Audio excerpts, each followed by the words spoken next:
कहा, भरत जी भूल कर भी श्री रामचंद्र जी की आज्ञा को मन से नहीं टालेंगे, अतः स्नेह के वश होकर चिंता नहीं करनी चाहिए। राम भरत गुण गणत सप्रीति, निशी दंपति पलक सम बीती। राज समाज प्रात जगु जागे, नाय नाय सुर पूजन लागे।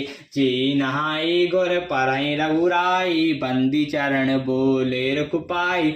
नाथ भय तुपुर जन महतारी, शोक बिकल बन बासु दुखारी। सहत समाज राउ मिथिलेशु, बहुत दिवस गए सहत कलेशु। उचित होई सो की जऊ नाता, हित सभाई कर रौर्य हाता। अस कहीं अति सकुच रघुराऊ, मुनि पुल के लखीशील स्वभाव। तुम बिनु राम सकल सुख राजा, नरक सरस दुख साज समाजा। श्री राम जी और भरत जी के गुणों की प्रेम पूर्वक गणना करते पत्नी पत्नी को रात पलक के समान बीत गई।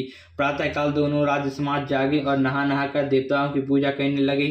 श्री रघुनाथ जी स्नान करके गुरु वशिष्ठ जी के पास गए और चरणों की वंदना करके उनका रूप पाकर बोले, हे नाथ भरत, अवधपुर वासी तथा माताएं सब सुख से व्याकुल हो और वनवास से दुखी हैं। मिथिलापति राजा जनक जी को भी समा सहित कलेश सहते बहुत दिन बीत गए हैं। इसीलिए हे नाथ, जो उचित हो वही कीजिए, आप ही के हाथ सभी का हित है। ऐसे कहकर रघुनंदन अत्यंत ही सकुचा गए। उनका शील स्वभाव देखकर मुनि वशिष्ठ जी पुलकित हो गए। उन्होंने खुलकर कहा, हे राम, तुम्हारे बिना संपूर्ण सुखों के साज दोनों राज्य समाज को नरक के समान हैं। प्राण प्राण के जीव के रामा, जीव सुख के सुख राम सिया रामा। तुम तजितात सोहत ग्रह रामा, जिन तिन है विधि बाम सिया रामा।